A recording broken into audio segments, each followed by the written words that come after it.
你知道德布西的《月光》是最常在电影中出现的一首钢琴曲吗？在德布西的《月光》中，我们仿佛能够感受到夜晚的静谧和月亮的温柔。这些音符就像是一道道的魔法，引领着我们的情感起舞。德布西以他迷蒙浪漫的音符与不规则又神秘的和弦，让我们仿佛深入其境，与月光共舞。然而，为什么这首曲子这么迷人，让世上许多电影从瞒天过海，甚至到今年奥斯卡最佳电影《妈的多重宇宙》都喜欢用呢？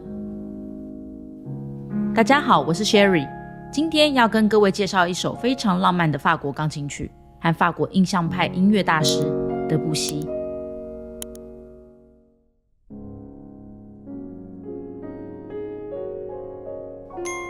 法国音乐都带着一丝的 sentimental， 在忧伤的音符中，他感伤却不悲鸣；在欢愉的音乐中，他们不像南欧拉丁音乐中的奔放狂野，或东欧浪漫派的惊人澎湃。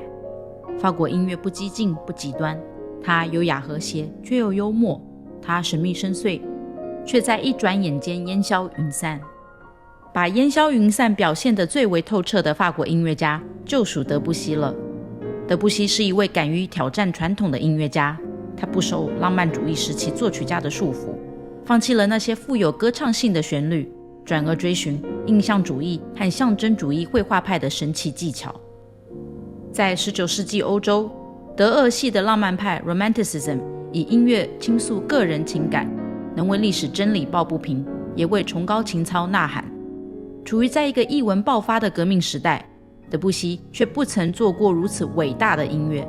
相反的，他的印象派音乐描述物件、风景或山水，营造情境氛围，却不肯表明它的真正意义。德布西虽然不如德俄系音乐直接描述个人情感，但是透过对山水物件的诠释，他们能够短暂放下心中的惆怅。这不正是中国水墨画、东方禅意达至的领域吗？德布西是法国19至20世纪转折时期的作曲家，被誉为现代音乐的先驱之一。1862年8月22日，他出生在圣日耳曼的一个穷困家庭。虽然童年时受到父母忽略，但在9岁时，他获得邻居的资助，进入巴黎音乐学院接受正式教育。起初，德布西主修钢琴演奏，但后来他对作曲产生了浓厚的兴趣，于是转向学习作曲。18岁进入作曲班。德布西的早期作品受到当时的浪漫主义和德国古典音乐的影响，但是他很快就寻求创新，尝试打破传统音乐的界限。1884年，德布西赢得了音乐学院的罗马奖，获得4年的奖学金。期间，他在罗马结识了李斯特等当时著名的作曲家。然而，他对罗马并不感兴趣，他未能完成学业，就提早返回巴黎了。尽管如此，德布西仍然按照规定完成了大型作品《中选的小姐》。1889年，巴黎举行了世界博览会，这使德布西开始热衷于东方文化，并在后来的20多年间，让东方的影响渗透在他的大多数作品和思想中。他的音乐受到日本、印度、西班牙和俄罗斯等不同文化的启发，这种多元的影响赋予了他的音乐独特的风格。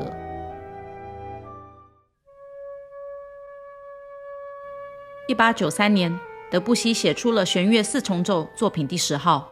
这部作品受到当时评论家的批评，德布西被称为讨厌的天才。然而，他的革命性作品《牧神的午后》却足以改变法国的音乐方向。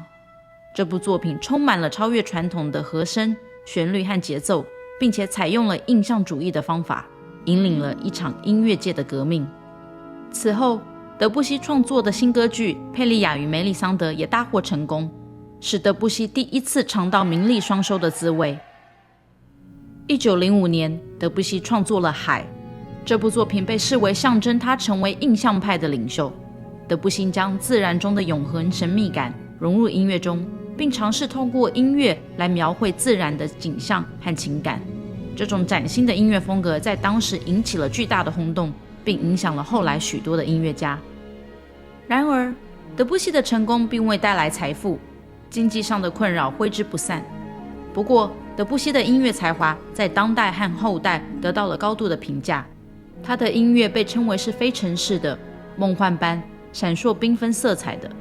德布西的作品《月光》特别受欢迎，这首音乐作品的灵感来自象征派诗人魏尔伦的同名诗篇。德布西的音乐常常突破常规，采用全音阶和泛音等特殊音响效果，使他的音乐充满了奇异的韵味和无穷的乐趣。古典音乐史上以月光为名的乐曲不算少，最著名的2首都是钢琴曲。第一个是乐圣贝多芬的月光奏鸣曲 C 小调的第14号钢琴奏鸣曲，就像是在一个静谧的夜晚，月光穿透窗户，照亮了钢琴家的灵魂。关于这首曲子，欢迎看我另外一支影片，讲述贝多芬与永恒的爱人。另外一位是法国音乐大师德布西，他早期的贝加马斯克组曲中有一段名为《月光》的乐章。德布西的灵感源自于法国象征派诗人魏尔伦笔下的诗句，其中贝加马斯克象征着18世纪宫廷的事物。这首曲子以简洁纯净的旋律，如同月光般柔和而灿烂，将戴着面具的舞者们在月色下跳着优雅的舞蹈场景描绘得栩栩如生。你的灵魂是绝美风景，贝加马斯克面具令人忘情，鲁特琴伴奏中舞蹈歌唱，奇特装扮下暗藏伤心。他们以小调吟唱，咏叹爱的胜利与生之欢庆。他们似乎不相信自己的幸福，歌声混在月光里。极尽月光哀愁美丽，让鸟儿在树丛中入梦，使喷泉因狂喜而啜泣，在大理石向间飞腾入空。启发德布西月光的象征派诗人魏尔伦，早年专攻法律学科，毕业后投身公务员。然而在事业的轨迹上，他却抱持着对艺术的渴望，最终选择弃官从文。23岁时，魏尔伦遇见了后来的妻子 Mathilde， 他对她的爱恋如疯如狂，激发他写下这还有我的心，他只为你跳动等深情诗句。魏尔伦的诗风颓废忧郁，充满诗意的韵感，深深触动了人们的心灵。与他同样是象征派诗歌主将的挚友韩波，是他生命中一位极为紧密的伴侣。然而在1873年7月的某天，他因酒醉误用手枪，导致挚友韩波受伤，遭判刑2年。在牢狱的岁月中，他的妻子离他而去，连韩波也断绝了与他的联系。这一连串的变故令魏尔伦的创作更加显得阴郁。晚年的魏尔伦沉迷在毒品和酒精，最终在1896年去世，享年51岁。世上许多电影，从《瞒天过海》到今年奥斯卡最佳电影《妈的多重宇宙》，都用过德布西的月光。以下我们就来看看3部最有名的电影和他们使用月光的手法。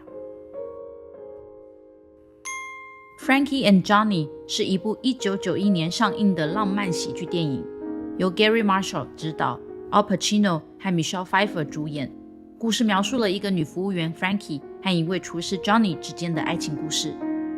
Frankie 是一个个性坚强但内心脆弱的女人，她在一家餐厅担任服务员，过着平凡的生活。Johnny 则是一名热情且拥有浪漫幻想的厨师，他刚从监狱出来，来到这家餐厅工作。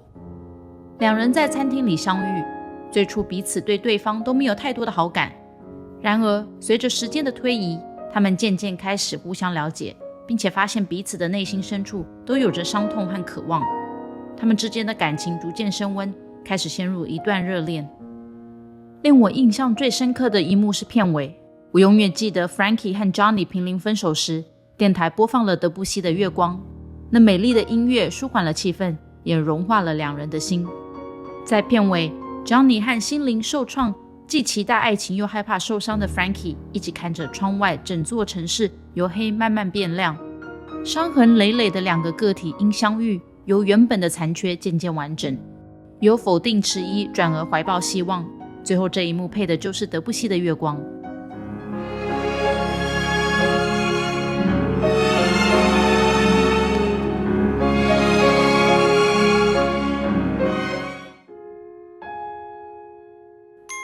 月光出现在瞒天过海的尾声，此时瞒天过海的团队已经实现了不可能的任务，一切都已经解决。音乐响起，我们感到如释重负，所有紧张的气氛都从画面中消失，而演员们也微笑渐渐离开，标志着电影的结束。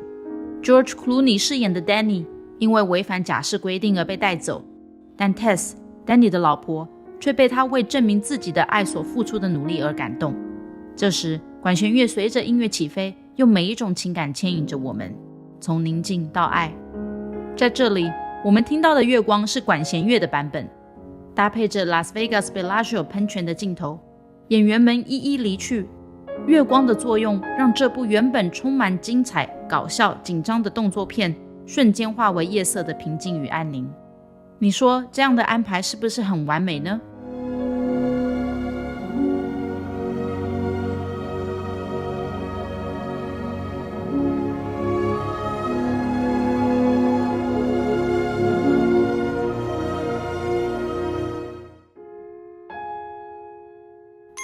在《妈的多重宇宙》中， Jamie Lee Curtis 扮演一名国税局特工，他获得奇怪的力量，并威胁到杨紫琼的角色。在这部电影，月光点缀在 Jamie Lee Curtis 扮演的角色早期出场中，然后才在作品中后半部分著名的 B 部分中展现，因此角色们与音乐有着深刻但却莫名其妙的连结。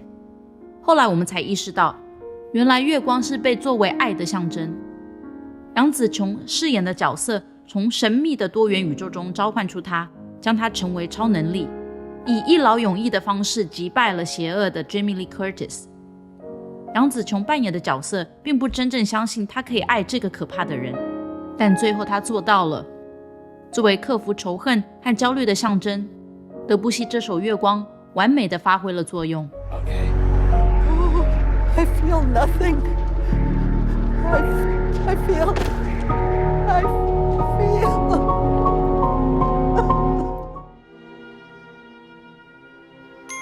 德布西的音乐仿佛蒙上面纱，像极了印象派大师莫内的水彩画，远看能见轮廓，近看含糊不清。法国19世纪晚期印象派画家如雷诺瓦、莫内等人，在当时其实是受到轻视贬低，他们的革命性画风技巧也得不到当代人的认同。他们那不重视的技法，没有认真描绘的清晰形体，画出来的东西像是粗糙的草图，但是微微闪亮的色彩、灿烂的光感、质朴自然的题材，都让他们的画作富有魅力与感染力。这样的特色也能在印象派的音乐听见哦，尤其是在德布西的《牧神的午后》与《海》，这两首堪称史上最烟消云散又明蒙浪漫的交响乐曲。不过这又是下一集的故事了。